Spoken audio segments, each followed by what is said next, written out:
A brilliant surgeon, driven by obsession, takes revenge by turning his daughter's boyfriend into a woman.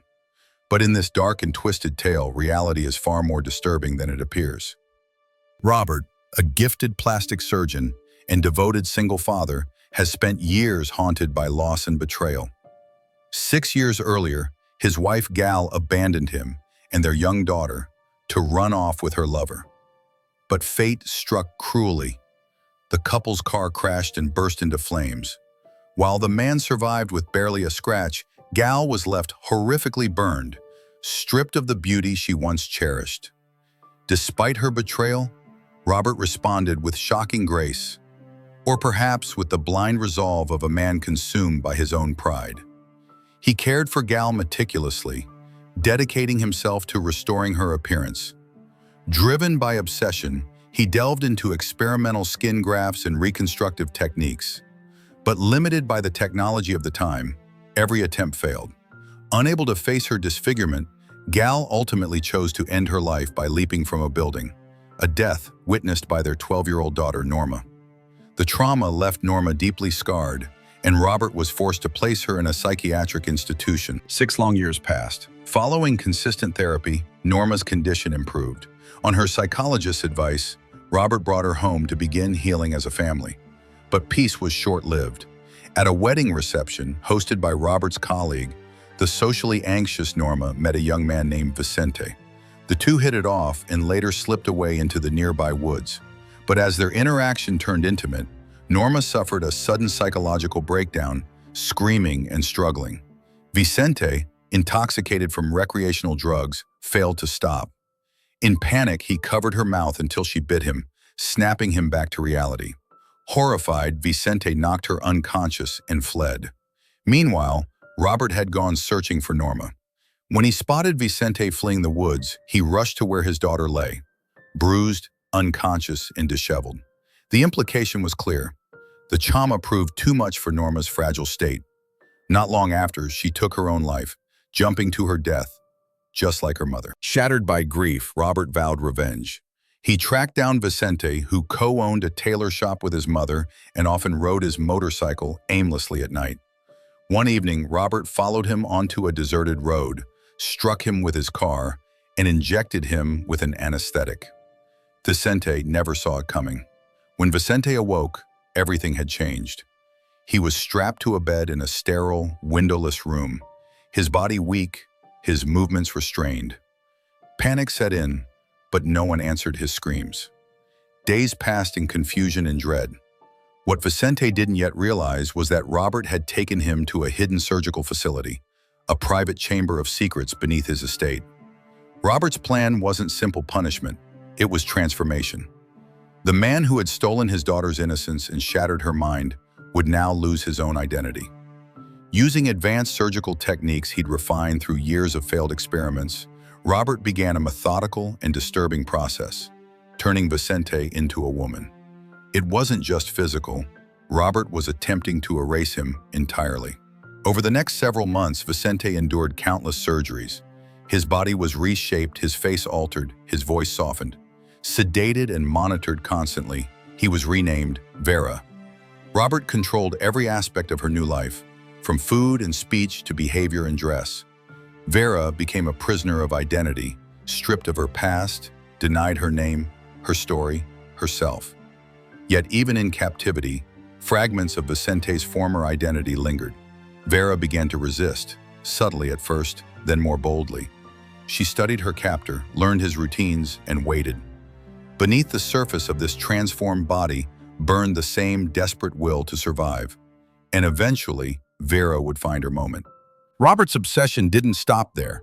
Driven by his twisted desires, he reshaped Vicente's face to resemble his late wife Gal, and gave him a new name, Vera.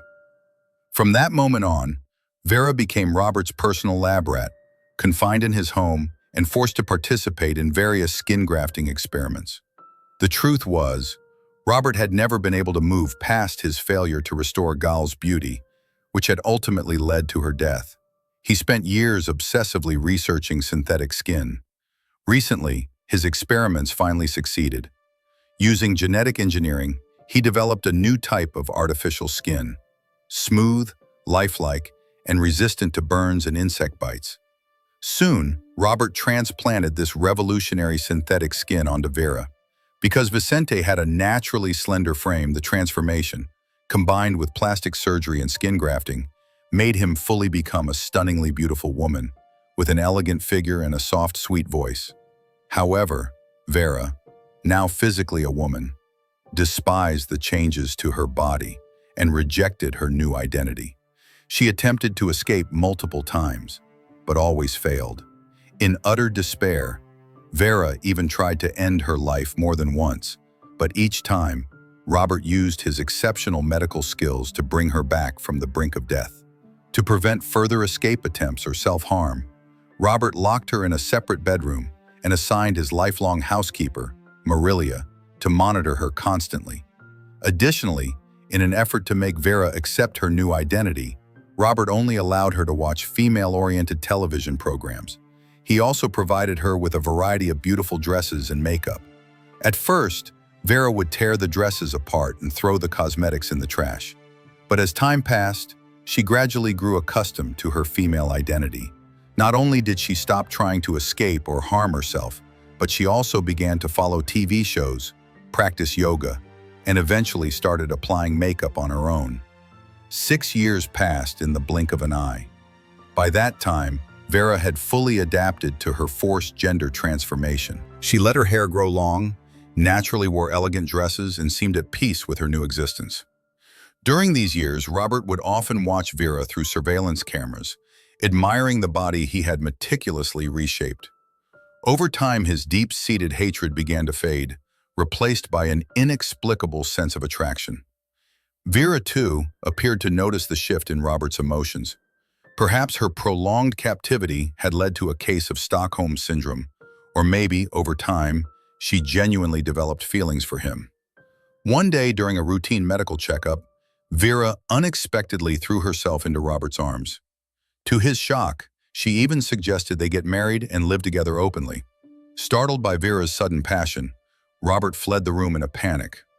However, the entire scene was witnessed through surveillance footage by his loyal housekeeper, Marilia. Concerned that Robert was sinking deeper into this twisted relationship, Marilia urged him to kill Vera before it was too late. After all, Vera was his own creation. Aside from Robert and Marilia, no one in the world even knew she existed. Her death would be completely untraceable. But by this point, Robert was utterly bewitched by Vera and couldn't bring himself to harm her. After much deliberation, he decided to maintain the bizarre relationship. Then came an unexpected turn of events. That day, after Robert left for work, an uninvited guest appeared at his home. The man, nicknamed Zaka, was Marilia's son, a street thug involved in numerous crimes. He was now on the run for robbing a jewelry store and had come to hide at his mother's house. Zaka demanded that Robert perform plastic surgery on him to alter his appearance. When Marilia learned of her son's intentions, she tried to dissuade him. She warned that asking Robert for such a favor would only lead to his death. Zaka was the former lover of Robert's wife, Gal, and Robert had hated him ever since their affair. Now asking him for surgery was like stepping into a lion's den. Trying to protect her son, Marilia set a full meal before him and urged him to leave once he was done eating. But fate had other plans. While eating, Zaka accidentally glimpsed the surveillance screen and saw Vera.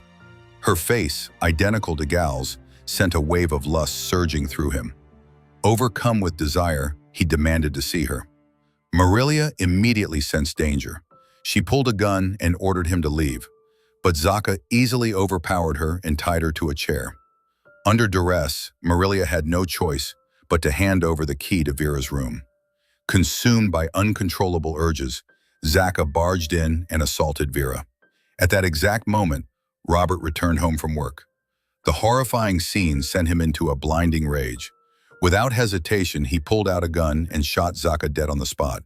Realizing he had just committed murder, Robert swiftly drove Zaka's body to a remote location and buried it. Meanwhile, Marilia took care of cleaning the blood-stained bed. Perhaps it was the weight of years of unspoken secrets, or the trauma of recent events, that pushed Marilia to finally tell Vera the truth.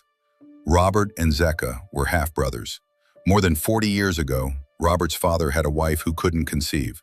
To continue his bloodline, he secretly fathered a child with their maid, Marilia. That child was Robert. To preserve his reputation, the father publicly claimed Robert was the son of his wife. Years later, Marilia had another child, Zeka, with a male servant. Compared to the reckless and criminal Zeka, Marilia clearly favored Robert, who became a respected surgeon. Yet Robert had no idea Marilia was his biological mother. But the shocking revelations didn't stop there. Marilia unveiled the entire tangled web. Robert's love-hate relationship with Gal, the twisted rivalry between him and Zeka over her, and the horrifying truth that Robert had transformed Vicente into Gal's exact likeness through plastic surgery. Hearing all of this left Vera overwhelmed with conflicting emotions. For the first time, she saw the pain and torment that had shaped Robert into the man he was. A deep sense of sympathy arose within her. Meanwhile, after witnessing Zeka assault Vera and killing him to protect her, Robert could no longer deny the truth. He had fallen in love with Vera. He no longer resisted her affection, nor did he lock her away in her room. Instead, he allowed her to roam freely throughout the villa. With the emotional and physical walls broken, their relationship intensified. They soon shared the same bed, and Robert was so captivated by Vera that he even considered retiring early, ready to give up surgery and spend the rest of his days in her company. One day, Vera suddenly suggested she wanted to go out shopping with Marilia. Robert hesitated but eventually agreed, though he quietly instructed Marilia to keep a close eye on her. Shortly after the two women left, an unexpected visitor arrived at the villa, Robert's colleague, Fano. However, he wasn't alone. He brought a newspaper with him. On its front page was a missing person report for someone named Vicente. By this point, many may have forgotten who Vicente was. In truth, Vicente's mother had never stopped searching for her son, even after 6 long years. Fano, who had once assisted Robert in Vicente's gender reassignment surgery, instantly recognized the connection. Back then, Robert had claimed that Vicente had volunteered for the procedure, but now, seeing the missing person notice, Fano realized the grim truth. Robert had likely kidnapped Vicente and performed the surgery against his will, falsifying consent. However, Fano wasn't motivated by justice. He had no intention of exposing Robert's crimes or seeking justice for Vicente. Instead, he had his own agenda: blackmail. Fano demanded that Robert rent the villa to him to use as a private surgical clinic. With its secluded location and built-in medical facilities, it was the perfect spot for clients seeking discreet cosmetic or gender reassignment procedures. But there was one problem. The villa was a family estate, and Robert would never agree to such a demand. Just as the two men reached a tense impasse, Vera and Marilia returned from their shopping trip. Upon hearing about Fano's proposition, Vera intervened. With calm and unwavering composure, she stated that she had undergone her transformation of her own free will, that she had never been kidnapped or forced into surgery. Hearing this, Fano had no choice but to back down and leave empty-handed. Vera's unexpected defense of Robert erased his remaining doubts. That night, as Vera and Robert prepared for bed, she casually told him she had bought him a gift and left it in her shopping bag downstairs. She excused herself and headed quietly into Robert's study instead. There, she found the newspaper Fano had left behind. Her eyes scanned the missing person notice, and her old face stared back at her. A fierce determination lit up her eyes. Without a sound, Vera retrieved Robert's gun from the drawer and hid it in her bag. When she returned to the bedroom, Robert's eyes lit up with anticipation, unaware of what was about to unfold. Vera reached into her bag, but instead of a gift, she pulled out the gun. Before Robert could react, she pulled the trigger. The gunshot shattered the silence of the night. Startled by the gunshot, Marilia grabbed her firearm and rushed upstairs. But when she entered the room, she found Robert's lifeless body, and Vera was nowhere in sight. Before she could process what had happened, a second shot rang out. Vera, hiding beneath the bed, pulled the trigger and killed Marilia instantly. Her long-standing obedience had been an elaborate act, a carefully crafted mask to win Robert's trust. At last, Vera escaped the prison that had held her captive for 6 years and returned to her mother. But when she arrived, her mother didn't recognize the elegant woman standing before her. After all, how could she have known this beautiful stranger was once her missing son? If you enjoyed unraveling this story, subscribe and turn on notifications for more deep dives just like it. See you in the next one. Thanks for watching.